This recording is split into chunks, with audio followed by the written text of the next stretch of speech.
ইসলামী আন্দোলন কর্তৃক আয়োজিত আজকে কর্মী তরবিয়াতের সম্মানিত সভাপতি সেরে তাজ ওলামায়ে কেরাম, সর্বস্তরের জনগণ ভাইয়েরা আমার, ইসলামী আন্দোলন কি চায়? আল্লাহর জমিনে আল্লাহর হুকুমত চায়। স্পষ্ট কোনো বক্তব্য নেই, গোপনীয়তা বলতে কিচ্ছু বুঝি না। ইসলামী আন্দোলন বাংলাদেশ শরিয়া আইন বাস্তবায়ন চায়। যতক্ষণ পর্যন্ত ইসলাম হুকুমত কায়েম না হবে ততদিন পর্যন্ত সমস্যার সমাধান হবে না, হতে পারে না। গোটা দুনিয়ার মধ্যে কোনো জায়গাতেই সমস্যার সমাধান হয় নাই। গোটা দুনিয়ার মধ্যেই মানুষ মন গড়া আইনে প্রচলিত হওয়ার কারণে, চলার কারণে সাময়িকভাবে মনে হয় যেন শান্তিতে আছে, সুস্থিতে আছে। আসলে দীর্ঘমেয়াদী প্ল্যানের মধ্যে তারা শান্তিতে নয়, সুস্থিত নেই। যে জাপানকে আমরা সবচেয়ে উন্নত দেশ মনে করি, সেই জাপানেও সবচেয়ে বেশি আত্মহত্যার ঘটনা ঘটে। এখন সেখানেও আর মেয়েরা বাচ্চা নিতে চায় না। সেখানে ঘরের মধ্যে মা বাবা মরে থাকে। তাদের অনুসরণ করতে গিয়ে বাংলাদেশেরও এমন কিছু কমবখ নালায়েক শিক্ষিত জানোয়ার আছে, যে জানোয়ারগুলির বাপ মাও ঘরে মারা যায়, কিন্তু সেই জানোয়ারগুলি খবরও নেয় না। আপনারা দেখেছেন কিছুদিন আগে এক বৃদ্ধা মহিলা মারা গেছে, 7 দিন হয়ে গেছে। ওর সন্তানরা তো সবাই বড় বড় শিক্ষিত, কিন্তু মানুষ না, জানোয়ার। আমি মনে করি জানোয়ারগুলিকেও ওই জানোয়ারদের সাথে চিড়িয়াখানায় খাঁচার মধ্যে আবদ্ধ করা উচিত। তাহলে কমপক্ষে যদি মানুষত্ব শিখত, ওদেরকে চিড়িয়াখানায় আবদ্ধ করার মাধ্যমে। যাই হোক, ইসলাম নাই, এর জন্য ওরা পারছে। আজকে 92% মুসলমান। এদেশে ইসলামী হুকুমত হলো সমস্যা কোথায়? যারা সমস্যা মনে করেন তারা তো মুনাফেক, তারা তো মুসলমান না। আপনারা বলে দেন আমরা ইসলাম চাই না, ডাইরেক্ট বেঈমানদের সাথে আমাদের লড়াই হোক, কিন্তু আপনারা নাম দেবেন মুসলমান, কিন্তু ইসলাম পছন্দ করবেন না। আপনার চেয়ে বড় মুনাফেক আর দুনিয়াতে হতে পারে না। ইদানিং দেখলাম সংসদে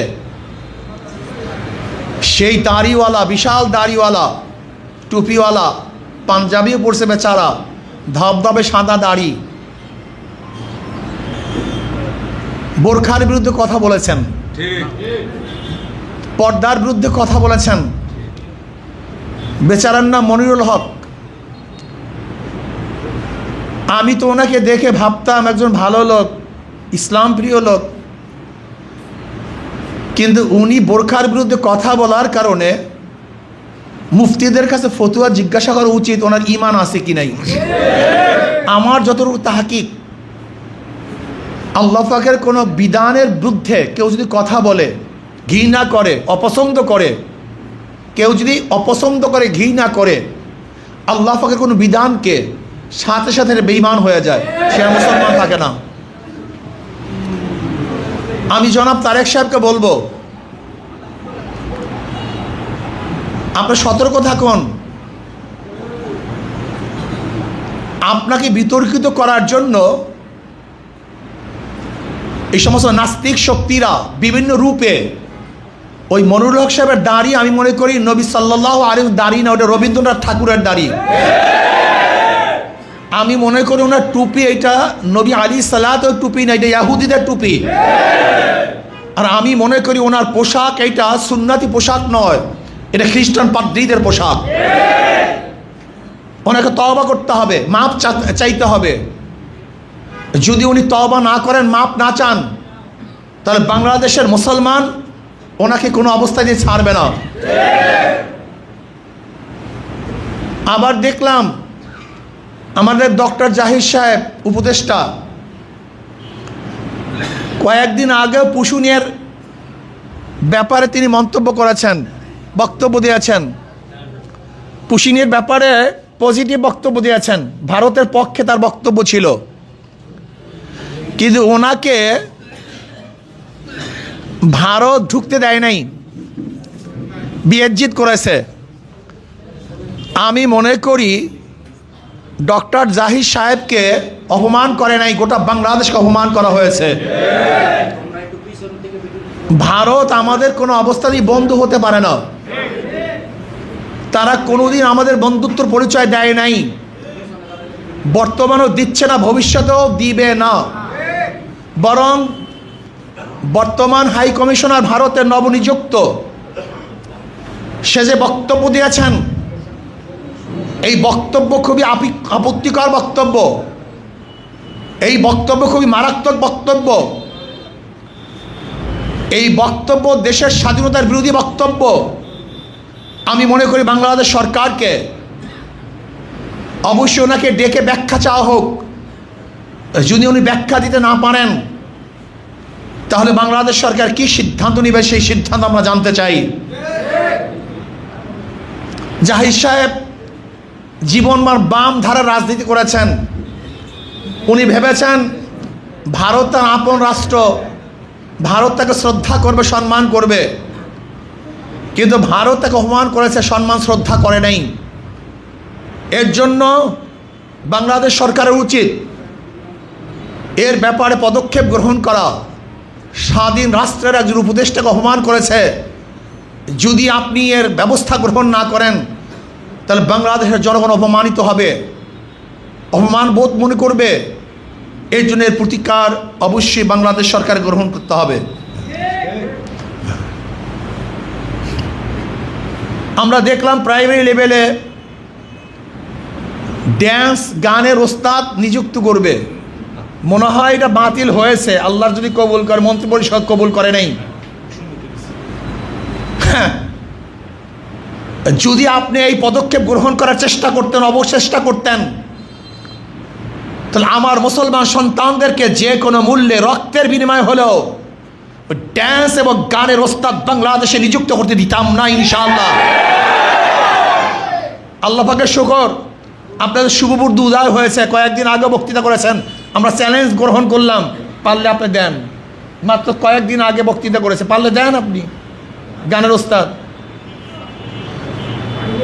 আপনাকে অবশ্যই মনে রাখতে হবে জুলাই আগস্টের এই আন্দোলনে আমরা সামনের কাতারে ছিলাম, বুলেটের সামনে ছিলাম, ট্যাঙ্কের সামনে ছিলাম।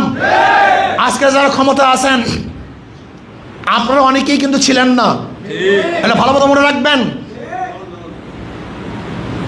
ভালো মতো মনে রাখবেন। বুলেটের সামনে আমাদের বুক ছিল, আমাদের শরীর ছিল, রাস্তা আমরা ছিলাম।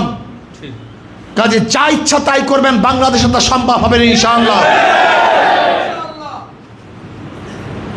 সরকার বিদ্যুতের দাম বাড়িয়েছেন, গ্যাসের দাম বৃদ্ধি করেছেন, তৈলের দাম বারবার বাড়িয়েছেন। এটা আপনার জন্য ঠিক হয় নাই, দাম কমানো উচিত ছিল, জনগণের সুবিধা হতো, কিন্তু আপনি সেই জনগণের সুবিধা করতে পারেন নাই। এরপরে আসুন, আজকে ব্যাংক নিয়ে যে টানাপোড়েন চলতেছে, ব্যাংকের টাকাগুলি জনগণের টাকা, জনগণ ব্যাংকে টাকা রাখে, নিরাপদের জন্য রাখে, নিরাপত্তার জন্য রাখে। ব্যাংক নিয়ে যেই টানা হেঁচড়া শুরু হয়েছে, এক দল তো ব্যাংকের মালিকানা না দাবি করলেও মনে হয় যেন তারাই মালিক, যদিও তাদের কোনো অংশ নাই, কিন্তু ভাবছে এবং দখল করে নিয়েছে পুরা ইসলামী ব্যাংকে। আমি মনে করি কোনো দলের স্বার্থে যদি ইসলামী ব্যাংক ব্যবহার না হয়, জনগণের স্বার্থে, দেশের কল্যাণে যেন ইসলামী ব্যাংক থাকে, জনগণের কল্যাণে, দেশের কল্যাণে, কোনো দলের কল্যাণে যেন ইসলামী ব্যাংক কোনো অবস্থাতেই কাজ না করে। রাজনৈতিক মুক্ত এক ব্যাংক ইসলামী ব্যাংকে করতে হবে, এই বিষয়ে আমাদের খুব ভালো মতো খেয়াল রাখতে হবে। ভারত সরকারকে বলবো, পুশিনের ব্যাপারে আপনি যে পদক্ষেপ গ্রহণ করেছেন, যদি বাংলাদেশের নাগরিক হয়, ডকুমেন্টস দেন, আমরা তাকে সম্মানের সাথে আমাদের দেশে ফিরিয়ে আনবো। আমাদের দেশের নাগরিক, ডকুমেন্টস দেন, প্রমাণ দেন। আমরা আমাদের দেশের নাগরিককে সম্মানের সাথে গলায় মালা পরিয়ে তারপর আমরা গ্রহণ করব। আমরা চাই বাংলাদেশের ঋষি, কামার, মজদুর, চাষি, জেলে, মেতর, যেই হোক না কেন, সে টোকাই হোক না কেন, যদি বাংলাদেশের নাগরিক হয় আমরা তাকে শ্রদ্ধা করব, সম্মান করব। সে আমাদের দেশের নাগরিক, আমাদের ভাই, তার সম্মান আছে, ইজ্জত আছে। কিন্তু ডকুমেন্টস ব্যতীত যদি আপনার দেশের নাগরিক বা অন্য দেশের নাগরিক আমাদের দেশে পুশিং করতে চান, ইনশাআল্লাহ আমাদের সৈনিকদের সাথে বাংলাদেশের প্রত্যেকটা জনগণ সৈনিক হয়ে যাবে ইনশাআল্লাহ। আমাদের বিজিবির সাথে তারা কাজ করবে, সীমান্ত পাহারা দিবে। আপনি ভেবেছেন এ দেশ দখল করবেন, বাংলাদেশের মানচিত্র উঠিয়ে দিবেন, বাংলাদেশের কোনো মানচিত্র থাকবে না? আমি প্রশ্ন করতে চাই, এই কথা বলার অধিকার আপনাকে কে দিয়েছে? এটা আন্তর্জাতিক রুলের সম্পূর্ণ খেলাফ, সম্পূর্ণ উল্টা। কেউ কেউ তো বলছে শুভেন্দ্র পাগল যে মাত্র 3 দিনের মধ্যে, 3 ঘন্টার মধ্যে দেশ বাংলাদেশ দখল করা সম্ভব। যদি বাংলাদেশের মুসলমান থাকে, মুমিন থাকে, কলেমা পড়ুয়া লোক থাকে, 3 দিন নয়, 3 বছর নয়, 300 বছর নয়, কিয়ামতের আগ পর্যন্ত বাংলাদেশকে কোনো দেশ দখল করতে পারবে না ইনশাআল্লাহ। বরং এদেশের উপরে কেউ যদি আঙ্গুল তুলে, অবৈধ আঙ্গুল তুললে বাংলাদেশের জনগণ ওই আঙ্গুলকে ভেঙে ফেলবে ইনশাআল্লাহ। যদি ভারত আমাদের দেশের দিকে শকুনের নজর দেয়, তাহলে ইনশাআল্লাহ বাংলাদেশের জনগণ ঐক্যবদ্ধভাবে ওই চক্ষু উপরে ফেলবে ইনশাআল্লাহ। যদি বাংলাদেশের উপরে হাত তোলার অবৈধ চেষ্টা করে, তাহলে বাংলাদেশের জনগণ ঐক্যবদ্ধভাবে হাতকে ভেঙে ফেলবে ইনশাআল্লাহ। ভারত আমাদের দুশ্মন, এইটা যতদিন না বুঝবেন ততদিন এ দেশকে উন্নয়ন করা সম্ভব না। আমরা ভারতের সাথে সুসম্পর্ক রাখবো, ভালো সম্পর্ক রাখবো, সে আমাদের প্রতিবেশী দেশ। কিন্তু মনে রাখতে হবে, ভারত যতদিন পর্যন্ত আমাদের সাথে শত্রুতামূলক আচরণ করবে ততদিন পর্যন্ত ভারতকে শত্রুই ভাবতে হবে, বন্ধু ভাবা যাবে না। যদি শত্রুকে কেউ বন্ধু ভাবে, তার চেয়ে বড় বোকার দুনিয়াতে থাকতে পারে না। আমরা বন্ধুকে বন্ধু ভাবি, শত্রুকে শত্রুই ভাবি, আমরা শত্রুকে বন্ধু মনে করি না। প্রিয় ভাইয়েরা আমার, আজকে বাংলাদেশে যে বাজেট হয়েছে, সর্বোচ্চ বাজেট, আমি চাই ঋণ মুক্ত বাজেট যেন বাংলাদেশে বাজেট করা হয়। ঋণ মুক্ত বাজেট, ঋণওয়ালা বাজেট আমরা চাই না। আমাদের বাংলাদেশের প্রত্যেকটা নাগরিকের মাথার উপর ঋণের বোঝা চাপিয়ে দিয়ে আনন্দ ফুর্তি করবেন, এরকম আনন্দ ফুর্তি আমরা চাই না। আমরা চাই ঋণ মুক্ত বাজেট, যেই বাজেট নিজেদের অর্থে হবে, ঋণ মুক্ত বাজেট হবে, মানুষের কল্যাণে হবে, গরিব দুঃখী মেহনত মানুষের জন্য হবে, সেরকম বাজেট কিন্তু আমরা চাই। ইসলামী আন্দোলন বাংলাদেশ সাহাবাদের অনুসরণ, ইসলামী আন্দোলন বাংলাদেশ সুন্নাহর অনুসরণ করে তারা রাজনীতি করে। ইসলামী আন্দোলন বাংলাদেশ নিজেদের অপকর্মকে ঢাকার জন্য নাউজুবিল্লাহ, আস্তাগফিরুল্লাহ, কোন নবী রসুলের উদাহরণ দেওয়ার সংগঠনের নাম ইসলামী আন্দোলন বাংলাদেশ নয়। ইসলামী আন্দোলন বাংলাদেশ বিশ্বাস করে মানুষ ভুল করতেই পারে, সেটা ব্যক্তি দোষ, কিন্তু কোনো ব্যক্তি দোষকে শুধরাবার জন্য, সুফাবার জন্য, শুদ্ধ করার জন্য নবী রসুলদের উদাহরণ দেয়া, সাহাবাদের উদাহরণ দেয়া, এটা সম্পূর্ণ কুফুরির পর্যায়ে পৌঁছে। আল্লাহ আমাদের সবাইকে হেফাজত করেন। ইসলামী আন্দোলন বাংলাদেশ কি চায়? আল্লাহর জমিন আল্লাহর হুকুমত চায়। জোরে বলেন কি চায়? আল্লাহর জমিন আল্লাহর আজকে হোক কালকে হোক 100 বছর পরে হোক, ইনশাআল্লাহ এদেশে ইসলাম হুকুমত হবেই হবে, কোনো সন্দেহ নাই। ইসলামী আন্দোলন বাংলাদেশের কর্মীদেরকে বলবো, সুসংবাদ গ্রহণ করুন। বাংলাদেশে ইসলামের নামে রাজনীতি ইসলামী আন্দোলন বাংলাদেশি করবে, কোনো মুনাফিকরা করতে পারবে না। লিখে রাখেন, কোনো মুনাফিকরা ইসলামের সাইনবোর্ড লাগিয়ে মদের দোকান, ইসলামের সাইনবোর্ড লাগিয়ে ঘুষের দোকান, ইসলামের সাইনবোর্ড লাগিয়ে সুদের দোকান, এটা বাংলাদেশের মানুষ আর গ্রহণ করবে না। মুনাফিকদের চেহারা উন্মোচিত হচ্ছে, হবে আরো বেশি হবে। আপনারা অনেকেই আমাদের উপরে প্রশ্ন তুলেছেন, শেষ মুহূর্তে ইসলামী আন্দোলন বাংলাদেশ কেন জোটে থাকে নাই? আমি প্রশ্নের জবাব বারবার দিয়েছি। ইসলামী আন্দোলন বাংলাদেশ, আমাদের আমির শ্রদ্ধাভাজন আমির ঘোষণা দিয়েছিলেন ইসলামের পক্ষে একটা বাক্স। আমাদের কাফেলা চলতেছিল মদিনার দিকে, স্টিয়ারিং ছিল আমিরুল, আমাদের আমির ইসলামী আন্দোলন বাংলাদেশের শ্রদ্ধাভাজন আমির।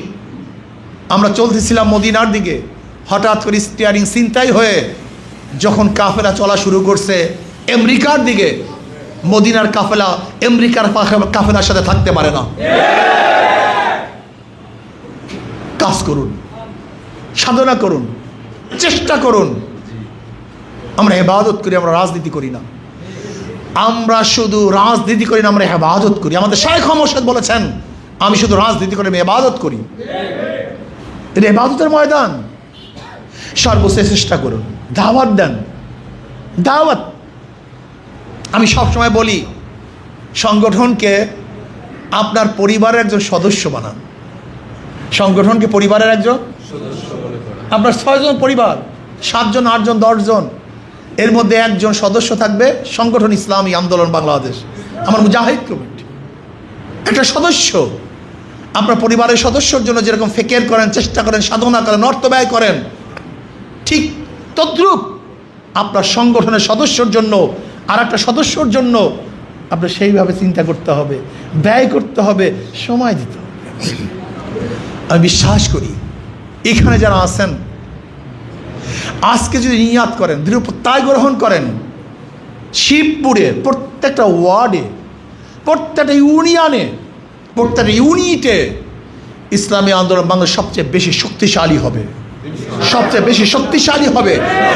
এটা সম্ভব কি সম্ভব না? কাজ করেন, দাওয়াত দেন, সাধনা করেন, চেষ্টা করেন। ওয়ালা তাহিনু ওয়ালা তাহজানু ওয়া আনতুমুল আলাউনা ইন কুনতুম মুমিনিন। চেষ্টা করুন, সাধনা করুন। যদি ইনশাআল্লাহ আজকে থেকে নিয়াত করেন, আগামী শিবপুরের প্রত্যেকটা ইউনিয়নে ইসলামী আন্দোলন বাংলাদেশের চেয়ারম্যান হবে ইনশাআল্লাহ। ওয়ার্ডগুলিতে ইসলামী আন্দোলন বাংলাদেশের মেম্বার হবে। ন্যায়পরায়ণ, প্রত্যেকটা জনগণের স্বাধীনতা এবং তাদের স্বার্থ রক্ষা হবে।